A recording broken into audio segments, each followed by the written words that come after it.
Alright, welcome to Make a Path Presents. I'm Ronnie Hayes, and today we have the after show for Fear the Walking Dead Season 3, the Season 3 finale. If you're new here, the way this works is I'm going to dive right into my old-fashioned, it's just like the old reviews, instead I'm recording it live, but it's the same thing, because I used to do them in one take. Anyway, this is my first impression review. Let's go into my overall thoughts, because this is going to be a rough one. You guys know I have not been having a lot of fun with Fear the Walking Dead. However, this episode had some stuff that I did like. Where did that damn chat go? This episode had some stuff that I did like in it. With that being said, there is also some stuff that frustrated me. So it's a rough one. I feel like overall for me this is good. There's one moment in particular where I was just like, that is just so silly and stupid, and unfortunately it was the very end of the finale, so that ending left a bitter taste in my mouth. However, I found myself wanting to see what happens. So, like, I'm a single parent, so I'm dealing with my daughter. I was getting her in bed late, so we're doing her bath and all this stuff, and I'm trying to struggle to make sure I'm there in time for during commercial breaks, because I would go and get her a drink or set something up on a laptop, set her up with some music so she could fall asleep too. But I wanted to make sure I was watching it. In a lot of the other episodes this season, I could care less if I'm 30 seconds late, you know, a minute late coming back from commercial. So these two episodes, I'm going to count them all as one. These two episodes really held my interest as far as making me want to come back. Now, first thing I wrote down was the disgusting, the adrenaline gland. That was just gross as hell. Now I kind of feel like that was a little thrown in there just to get Troy and Nick. So yeah, it's just piecing the story together to give people an example or a reason to go different places. So it was like, whatever. Cliff Curtis, the surprise was kind of ruined because I peeped his credit and it said part 2. I thought that was kind of odd. Yeah, I do like that better. It did seem like instead of having one episode and then they go right into the next episode and they do the whole end it and then start another one. You remember they did that last time? And they did it when Madison was chasing, I was going to say Rosita. That's racist. When Madison was chasing Ophelia, and she's running away, and then the episode ended, and they ran the credits and shit, and I was like, wow, that's amateur as fuck, you know? I'm loving that they didn't do that this time. If they did it, I missed it, but it went right into like a Christmas dream sequence, which, no, I did not like. They could have cut that out altogether.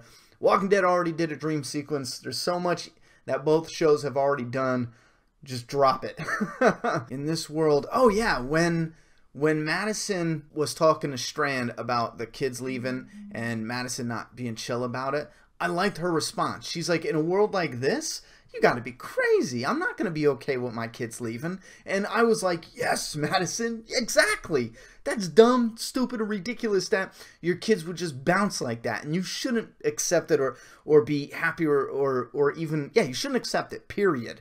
The what moment where Alicia and Discount Michonne got that car accident, you think that would be where the girl broke her leg, but it's not. She jumps out and the guy hits her with a board. Man, I did not realize he hit her so hard her bones snapped. That was vicious. You know, thinking back now, I'm like, man, imagine if her bone got like a fracture in the car accident and she was like, ah, that hurts, but she's beast mode, but her leg, she's limping, it's done. And then the guy comes around and just so happens to hit her on that spot because she's limping. He's like, oh, bitch is limping.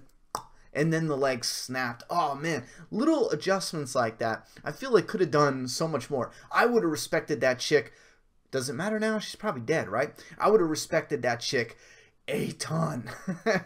I think you got that wrong, Alan. Alan has a super chat, but I can't read that. I think there's a we'll get to super chats in a second. I think there's a typo there. Anyway, so Walker leaving, doing the handshake. Immediately as he was leaving, I'm like, there's no way. There's no way. He's going to come back right at the end and save it. That was extremely predictable. Madison being so cool that this is tricky too, because I get it. I get the bond between Madison and Walker, but they had Walker as the guy who killed Travis. I like Walker. I want Walker to come back for the next season, but I'm still not okay with Madison being totally cool that Walker's a massive dick for killing an innocent person, you know? Anyhow, Troy, yeah, his death was weird, and I think his death is like a lot of the deaths, Troy, Ophelia. On one hand, I kind of do like how it kind of feels out of nowhere, but the only problem is it's out of nowhere, except for Ophelia. I really felt like she was someone who should have continued on, but Troy, that just felt like it was out of nowhere with a weaker character. Like, it's he is interesting. He's been in it for this entire season pretty much. But I don't know, there's just something about the deaths. I know when you pad the deaths, sometimes they can seem way predictable, like when you're setting it up. But there was something about this. Like, Nick almost faced being tortured so he can continue this lie that Troy didn't do it. He blames Jake as the one who brought the herd. And then when Madison cracks Troy, Nick is just kind of like, oh, damn, bitch. You know, you thought it would, I don't know, give something, anything, just something. So that death was kind of like, and I did enjoy that character. I was interested in that character. In no way did I want him to become a good guy or redeem himself. This is a character you're interested in because he's twisted. However, it just felt like a weak death, especially since she kept cutting him slack. And I will admit, yes, you can read it as she kept cutting him slack, and this was finally the last straw. If you read it as that, as you're watching it, I totally understand. I'm just saying it didn't work all that well with me in particular. So it's one of those, I'm 50-50 with it. If you didn't like it, I get your point. If you liked it, I also get your point.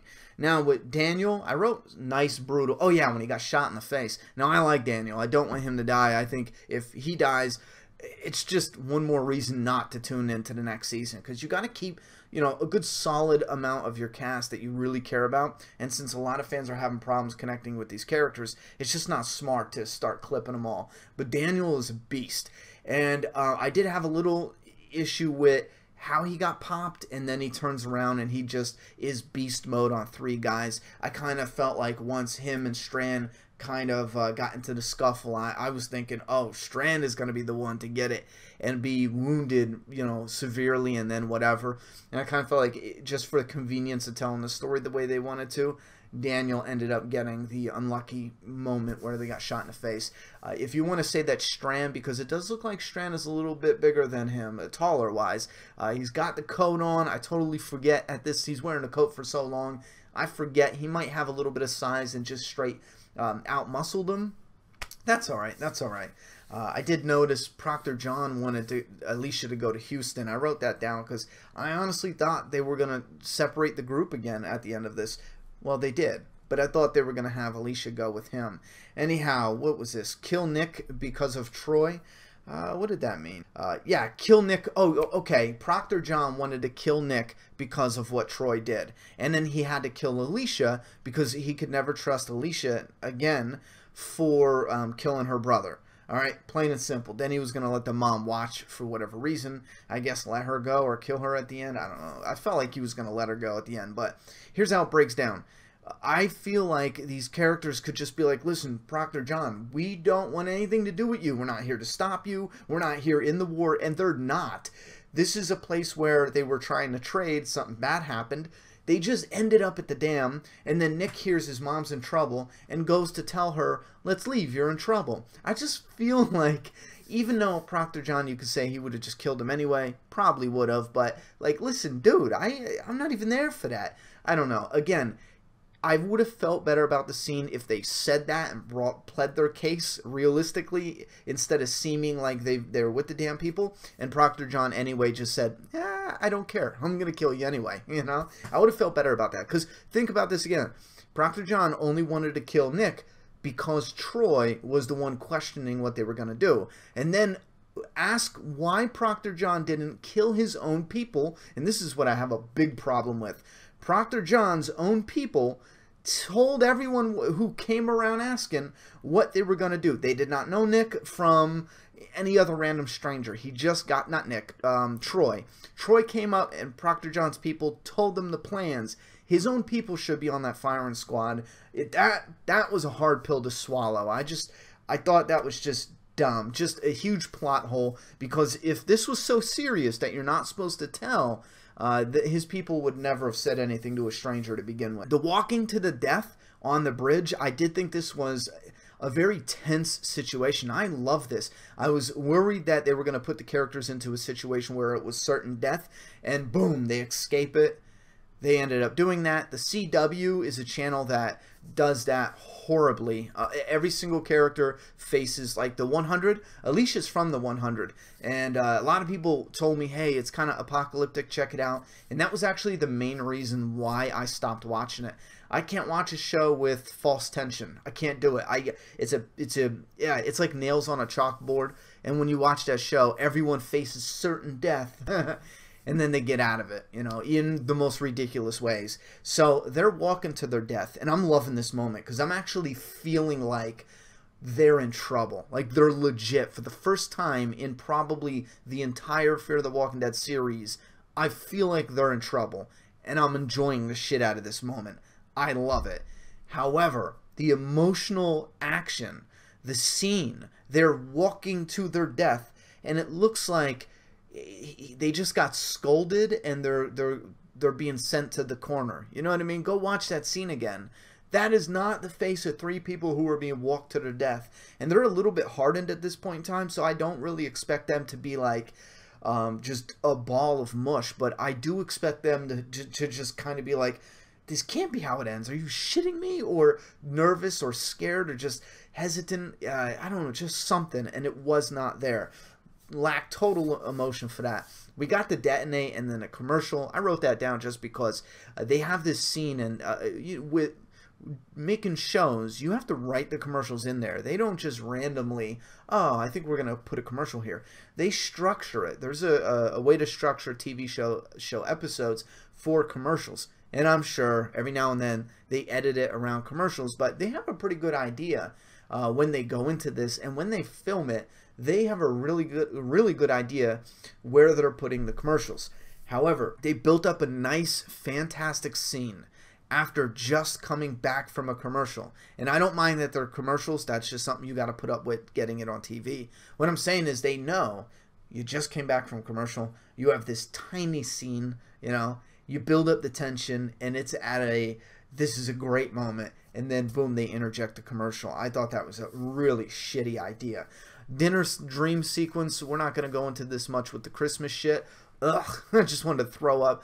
And again, this is an example, not a comparison. The Walking Dead did it, you know. And again, not a comparison. Not saying they did it better or worse, but they did it. Clearly, it's already been done. You drug this out, and okay, she was drowning or whatever. We'll get to that in a second. But no, stop doing shit the other show already did. It's just unnecessary. Just completely unnecessary. And it just, at the end of it, felt like filler. A complete and total waste of time.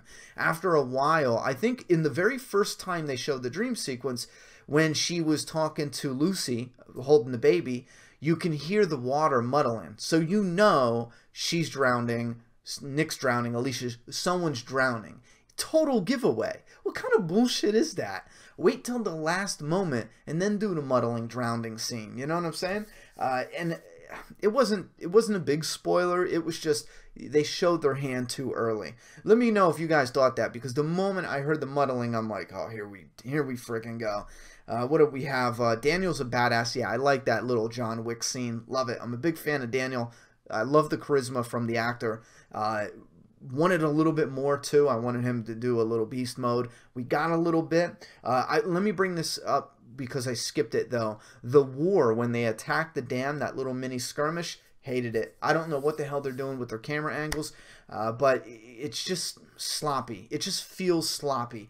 Nothing feels like polished and concentrated. It feels like we didn't have time to rehearse this, so you aim your guns at the bad guy and we'll just shake the camera, and the audience will be like, oh, this got to be exciting. They're shaking the camera.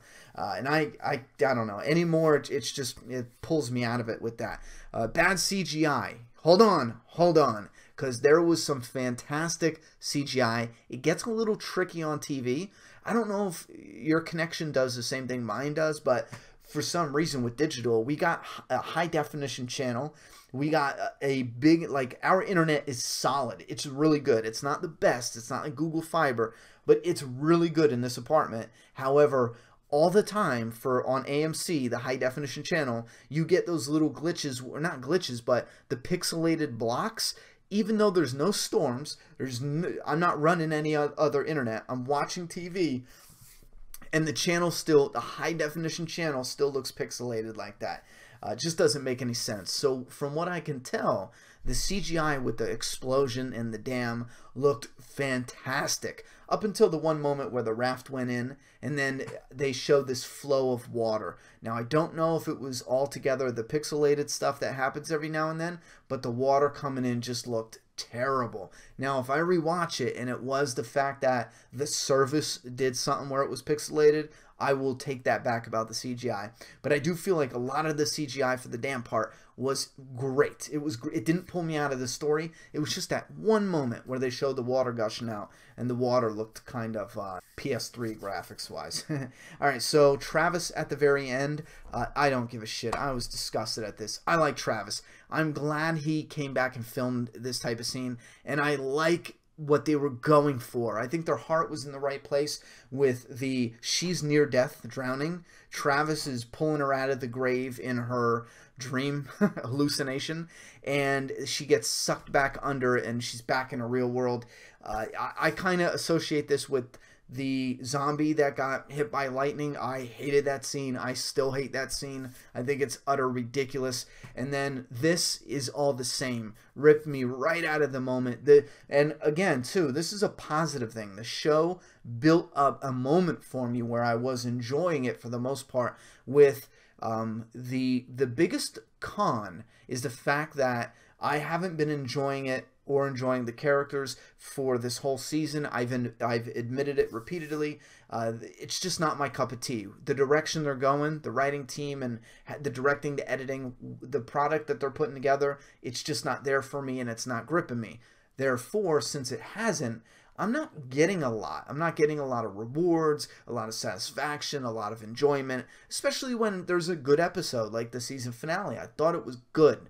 If I could put a rating on it, it's good. I want to clarify that because we do go into the bad stuff in detail on this channel, because if I feel like you guys deserve a reason why I'm criticizing something, you know?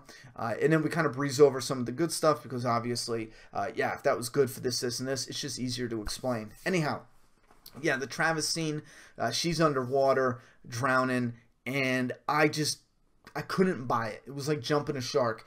You're knocked out and you're having this moment, but you're still holding your breath. I even looked it up immediately after, and with 10 seconds of research, it's like, no, you're not going to hold your breath underwater. There's this thing about being cold and your body will not breathe.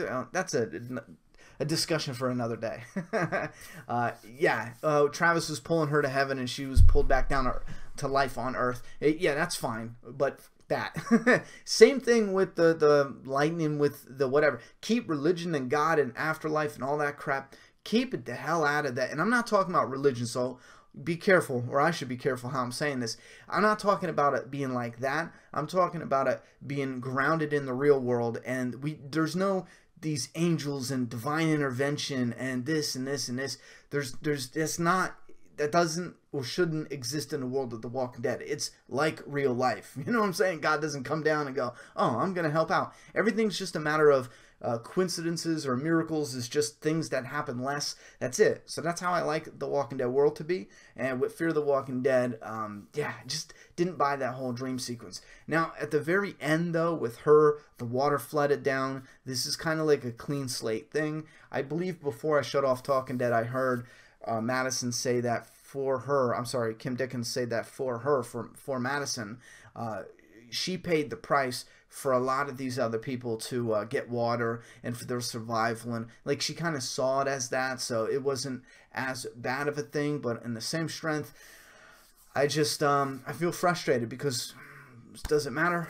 A lot of people got water. Okay, they're still living in a post-apocalypse, you know. So at the end of this season, we have Daniel, who's injured, who's likely going to appear in the next season. We got Strand on the boat, who capsized. Alicia in the same area with Strand, and Kim Dickens, who plays Madison. They're in the same general area. Nick apparently is in the same area, but I'm not believing he's dead, although that looks like something. And again, this is what pisses me off. That looks like no one is surviving that, where he was standing. Wait a minute. Didn't Daniel pull him off? So Daniel is... Anyway, it doesn't matter. That looks like a spot that he's not going to survive from, unless I got to rewatch it and maybe there is a moment where it's like, oh, they could have walked off and it's not as bad for them. What else do we have? We have those characters alive. Yeah, Troy's dead. We got Walker and Crazy Horse or Dog. They're going up north. I do want to see them enter the story again, but we're at a point where we got more characters splitting up. And again, Alicia, is she gonna go back? Proctor John, did we see him die? Man, I'm a world of confused now. No, he's not dead, so he'll probably be the villain for the next season. Alicia has that girl she kind of became friends with back at the town. So yeah, we might do another discussion video just talking about what we're gonna see in the next season, because I would like to rewatch this and definitely check it out. Fear the Walking Dead has a 7 out of 10 on IMDb. Too high, too low, just right. 7 out of 10. I'd say 6 out of 10 is perfect, so that's pretty close. Anyway, so this is pretty much it for the first impression review portion. We are going to go into the fan feedback portion, where I pull some of your comments out of the chat. So for those interested in only the first impressions, this is it. If we hit on anything super cool or you know, anything along a long discussion, I'll try to find it tomorrow and maybe we'll post it separately, so check back on the channel. Other than that, anyone who wants to bounce and leave the first impression review, you can do that now, and we will dive into the fan feedback. What are we going? Okay, 20 minutes, so good solid 20 minutes. Now keep in mind, I will pull this out and put it in a separate video. So if you're watching this right now, you're either watching it live, which you're not. You are, yeah, but you're not. Or you're watching it because I'm going to extract this from the live stream tomorrow and I'll post it in its separate video. So that's what you're watching. Look, I'm trying to talk to 2 different groups of people at the same time. The live ones watching right now, and then the people going to watch this a day later. You guys I'm talking to now. See that? Wow, that's weird. If I was stoned, I'd be losing my mind thinking about that.